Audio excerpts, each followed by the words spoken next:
This is the Horse Radio Network.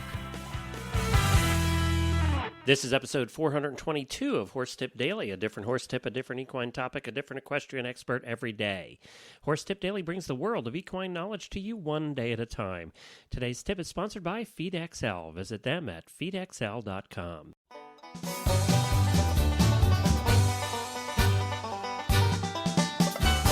Howdy, everybody. This is Glenn the Geek from Lexington, Kentucky, and you're listening to Horse Tip Daily. Well, we're continuing our spring series with a guest that we had in episode number 32 of Horse Tip Daily, way back. And her name is Heidi Nyland. Heidi is a noted author, journalist, producer, photographer, and avid trail rider. Her stories and photographs are seen regularly in publications such as Western Horseman, Equestrian Retailer, The Trail Rider, and on and on and on. She works with Julie Goodnight to produce Julie's RFD show, Horsemaster with Julie Goodnight. She stopped by with us occasionally, giving us trail riding tips, and we thought this fit the spring series very well because here she talks about bugs and the things you should look out for in the trail, and that's something that obviously we're going to be doing more of here in the spring, going out and finally getting back out to the trail again after the 8 feet of snow that have been on the ground in most parts of the country. And we're going to be back with Heidi's tip right after we talk about FeedXL. You know, FeedXL is that place that you go to find out if you're feeding your horse correctly. We're never quite sure if we're feeding our horses right or if we're giving them too much of this or too little of that. And we spend a lot of money doing it. You know, with all the money you spend doing it, you should know whether you're feeding them the right stuff or whether you're giving them too much or too little. And you can do that by simply going to feedxl.com. It takes a couple minutes just to type in information about your horse, information about what you feed your horse, and they take all of that data and they combine it and they put it through their algorithms, which were developed by some doctors of nutrition in Australia, doctors of equine nutrition who are the ones that are figuring out whether you're doing it correctly or not. And after you're done, they spit out these reports that show you what you're feeding too much of this or too little of that. And you can take those reports and you can adjust your feed intake for your horse, and you know that you're doing the right thing by your horse. And that's all at feedxl.com. As I said, it only takes a couple minutes, and probably with what it costs you at FeedXL to do these reports, you're going to save it in the amount of food that you feed. That's what a lot of people find. So hop on over to feedxl.com. Well, Heidi, welcome back to Horse Tip Daily. It's always fun to have you back. Well, thank you. It's great to be here. And, you know, you live in one of the most beautiful places to go trail riding. We talked about this on the last tip that you did, and that's Colorado. And, But I also know that in Colorado, and I think this leads into what we're going to talk about today, that you have a wide variety of vegetation and landscape. We sure do, yes.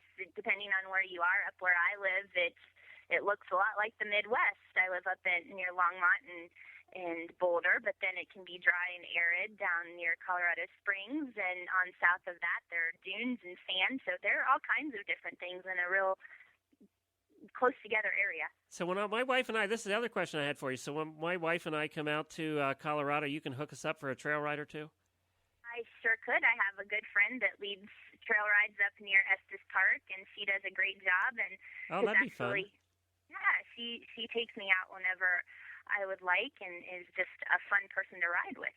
We're all going to have to go out together then. That would just be too much fun. And I get to practice some of your tips. Yes, I hope so. Well, this one I have for you today, I hope that it does not become a problem, and it's about avoiding toxic bites, kind of knowing what your horse should and shouldn't be nibbling on the trail, and some tips on how to not allow him to snack while you're riding anyway. Right. Well, which I always thought was the better idea, is just not allow him to. We don't usually even allow him to eat grass unless we know really where we are. Yes. Well, I have, from taking photos on trail rides, I have so many pictures of horses reaching down to take a bite, and they've got the bridle and the bit and everything, and they're still chomping. It just doesn't look comfortable. It has some digestive problems as well, but people think they're being nice to their horse, letting him graze. But there's a lot in his mouth, and he's supposed to be focused on you, not on nibbling, as it is anyway. Well, So right there's a good tip. Just don't let them. That's part of it. So this tip actually, it was one that is actually just out this fall in the Trail Rider magazine, Avoid Toxic Bites. And the first part is know what is poisonous in your area. And, especially in autumn, things are beautiful. It's pretty to look at. So you might be kind of wandering with your eyes, looking at all the changing colors and things. But if you are wandering too much and not paying attention to what your horse is doing, if he does take a bite, there are some things on the trail that aren't good for your horse to ingest. And one of those, this one actually comes from growing up back in Ohio. We have a lot of red maple, which is actually Acer rubrum. I'm not going to say that correctly. But I looked this one up, and this is the funniest book I have, which it's great to know to look around in your pastures and for vegetation that's on your trail. The name of the book is A Guide to Plant Poisoning of Animals in North America. Well, there you go. That's not one you seek out, is it? It's no, but I think they just might. It's a wonderful book, great photos, so you can actually see what it is that your horse might be getting into, and it talks about other livestock as well. But they just needed an editor for the title a little bit because it sounds like you're going to try to do it. This is the journalist talking here. Yes. But in that book, one of the things that is very toxic to horses is red maple, red oak leaves that might be in still water. They can contaminate still water. They're, just a lot of grasses and weeds that your horse shouldn't be having. And choke cherry, those are on the trail a lot because they grow, near fence. Walnut trees. Yeah. So just being aware, because, I think people think they're being kind to their horse when they let him take a snack, and really that it could cause some trouble. It's not what he's usually eating. And it's not a place you really want the trouble to start, especially if you're on a multi-day trail ride. Right. Yeah. Yes. Yeah, not you'll be walking back. Yeah. Exactly. And so, the biggest tip is, don't let your horse nibble as you ride, and make sure that he's following your cues. And taking an unauthorized bite is really a sign of disrespect, just like it would be to turn directions and take off in a different direction than you were cueing him to go. So his mind should be on you. And I think there are some horses that are more the really food motivated ones are more predisposed to trying to do that anyway. How would you and Julie, for that matter, say to when you're on the trail?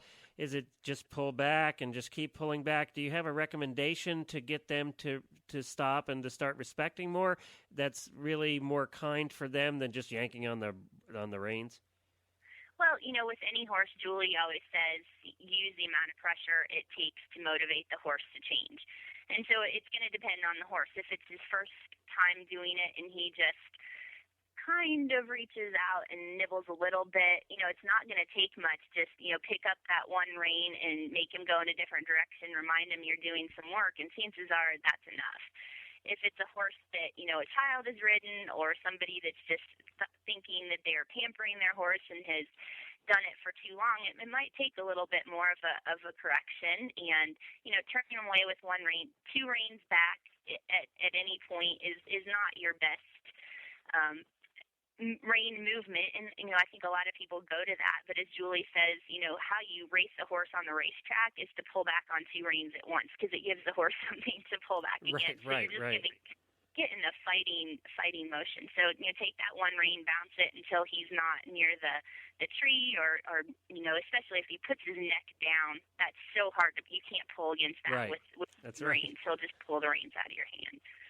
So, turn and pull, bounce with one hand, get him to pick up his head, and gradually pick your hand up more and more if you need to, and then put him to work a little bit. There's a consequence, a quick spank, so to speak, and then, putting them to work so they know, hey, that's not something that's easy. It's not easy to take a bite. It's easier to just do what you say, and then I won't have to work.